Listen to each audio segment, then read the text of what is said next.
గుడిలో ఇచ్చే ప్రసాదం చక్కెర పొంగల్ రెసిపీ మీకు ఇంట్లోనే కావాలా? చాలా అంటే చాలా సింపుల్ గా చేసేద్దాం, వచ్చేయండి. మనం ఇప్పుడు ఒకటే గ్లాస్ కొలత పెట్టుకుందాం. ఒక అర గ్లాస్ వరకు పెసరపప్పు తీసుకుని ఫ్లేమ్ ని లోలో పెట్టుకుని వేయించుకుని పక్క తీసేసుకోండి. ఇప్పుడు అదే గ్లాస్ తో అర గ్లాస్ వరకు బియ్యం తీసుకుని శుభ్రంగా కడిగేసుకోండి. ఇప్పుడు ఇక్కడ మనము అర గ్లాస్ బియ్యం అర గ్లాస్ పప్పు తీసుకున్నాం. అంటే ఒకటే గ్లాస్ అయింది కాబట్టి 2 గ్లాసుల వరకు వాటర్ కూడా పోసుకొని ఇక్కడ సాల్ట్ కూడా వేసి కుక్కర్ లో పెట్టేసుకుని 3 విజిల్స్ రానివ్వండి. ఇక్కడ గిన్నెతో పెట్టానండి, మీకు కావాలంటే డైరెక్ట్ గా కుక్కర్ లో కూడా పెట్టుకుని రైస్ ఇలా పొడి పొడిగా ఉడికించుకుని పక్కన పెట్టేసుకోండి.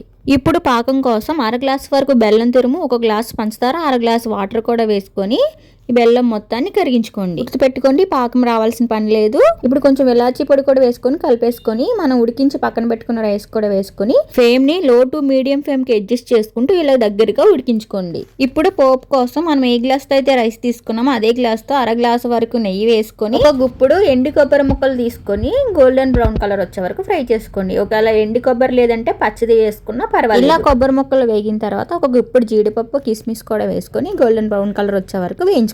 ఇలా వేగిన తర్వాత మనం ఉడికించి పెట్టుకున్న రైస్ లోకి ట్రాన్స్ఫర్ చేసుకుని ఈ నెయ్యి మొత్తాన్ని రైస్ కి పట్టించేలాగా మరో 2 నిమిషాలు కలుపుకుంటూ కుక్ చేసుకోండి. అంతేనండి, గుమగుమలాడే టెంపుల్ స్టైల్ చక్కెర పొంగల్ రెసిపీ రెడీ అయిపోయింది. మీరు కూడా ట్రై చేస్తే ఎలా వచ్చిందో కామెంట్ చేసేయండి. ఇలాంటి మరిన్ని వీడియోస్ కోసం మన ఛానల్ ఫాలో చేసి సబ్స్క్రైబ్ చేసుకోండి.